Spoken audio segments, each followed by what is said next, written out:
fulbaana 23 bara 2015 godina Shawaa Lixaa aanaa Baakkoo Tibbee ganda amartii gibeetti wanti kun raawwate. Shakkamtuun adde Suufan Shantamaa jedhamti. Jiraattuu aanaa Baakkoo Tibbee ganda Shantamaati.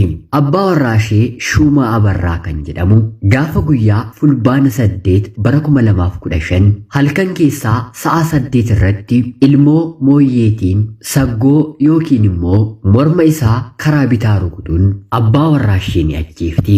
Guyyaa 4 booda gaafa guyyaa fulbaana 12 bara 2015 halkan sa'aatii 2tti bakka ciisichaa isaanii jala gadi qotuun abbaa manaa ishee harka isheetiin awwaaltee yakki kun akka mul'anneef dhoksitee keessi. Abbaa manaa ishee awwaaltee siree ciisichaa immoo deebistee irra goote. Kanaan booddee namoota naannoo isheetti abbaan manaan kun badee argitaniittuu jettee gaggaafachuu iyyaafachuu ni jalqabdi. Namoota naannoo sanaa qofa otoo hin taane poolisiin naannoo sanaallee abbaa manaa ishee iyyaafachuu barbaadu jalqabe. Sabbata jedhanii mudhii ofiitti kan hidhatan bofa ta'ee nama hidda jedhee Oromoon mammaaka mitiire. Haati manaan gaararraa taatee bifa ishee jijjiirrattee abbaa manaa ishee erga ajjeeftee booda hawaasa naannoo sanaa waliin dhugaa fakkeessitee barbaaduutti kaate. Barbaachis ittuma fufee abbaan manaanis bakka itti bade yookiin immoo waa ta'e ni dhabama.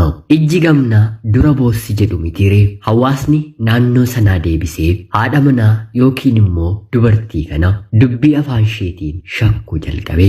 Sanaan booddee manni ishee keessa haa ilaalamu jedhamee yeroo ilaalamu biyyoon qotame ni argama. Kun maali jedhanii yeroo gaafatan haati manaan deebii dhabdi. Kana qofaa miti. Balleessaa kana akka raawwatte fuulli ishee sodaan ishee guutummaa guutuutti waan beeksisuuf shakkiidhaan poolisii fi hawaasni naannoo sanaa awwaalcha kana amma dafiitii qotii abbaa manaa kee baasi jedhanii irratti ka'anii. Haati manaan kunis abbaan manaan ishee du'ee guyyaa 10 booda gaafa guyyaa fulbaana 18 bara 2015 bakka hawaasnii fi qaamni poolisii jirutti reeffa abbaa warraa ishee boolla qottee baaste. Aadaatti abbaa warraa ofii kabajanii ulfina kennanii fi isaa gaditti bulanii jiraachuu keessatti dhalannee guddannee otoo jirru yoo walitti bu'an araarsi jaarsolii abbootii amantaa ganda keenya naannoo keenya otoo jiru yoommoo tasuma waliin taanu jenne qabeenya ofii hiratanii gargar bahuu adda bahuun otoo jiru abbaan manaan ishee yoo ishee miidhe qaama seeraatti dhimma daa'immanii fi dubartootaatti sanuu bara kana deemtee akka garaa isheetti himachuu otoo dandeessu abbaa manaa ishee abbaa ijoollee ishee ollaan firri kanaan booddee isin nama lama otoo hin taane nama tokkodha jedhee ulfinaan mana tokkotti isaan galche ilmoo mooyyeedhaan morma yookiin immoo saggoo bitaa rukutanii ajjeesuu maaltu fide? Sana qofaas otoo hin taane guyyaa hamma kana akkamitti garaachi ishee danda'ee reeffa abbaa manaa ishee irratti siree kaawwattee hirribni ishee fudhatee ciisuu dandeesse? Dur gootni goota akkasaa aangoorra jiru yoo moo'e ajjeesee bakka taa'umsa aangoosaa reeffa sanarratti ijaarrata. Anatu si moo'e, anatu si ajjeese, anis irratti bara baraaf goota akka jechuuti. Haati manaan kun maal jechuu barbaaddeeti?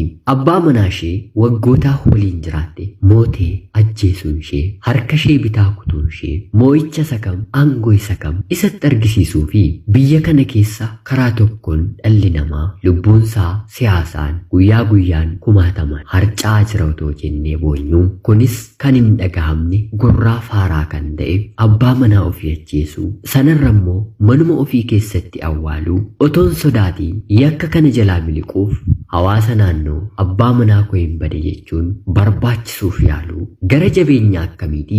Dhalli namaa afurri akkamii yoorra bulu gochaa kanaa raawwachuu danda'a? Hundumaaf baay'ee kan nama gaddisiisu gochaan kun gochaa sukkaneessaadha. Kan lubbuunsaa darbe takkaa darbeeraatii Waaqayyo boqonnaa kennuufi. Dubartiin kun harka isheetiin otoo hin beekiin wanta lama dhabde. Beekteetudha jennee dubbachuu hin dandeenyu. Sababiinsaa immoo dubartiin utubaa mana ishee kan ta'e abbaa manaa ajjeesuu miti jecha darbaa itti dubbachuun safuu aadaa barree cabsuudha. Wallaaltee abbaa warraa ishee ajjeestee tokkoffaa jireenya ishee dhabdee kanaan booddee mana adabaa keessa jiraatti. Lammaffaa ilmaan waliin horan bakkeetti bittinnaa'u haadhaaf abbaa malee guddatu. Ofiis sammuu nagaatiin abbaa manaa ishee ajjeestee kanaan booddee jireenya dhala namaa waliin amanamtee jiraattu hin qabdu.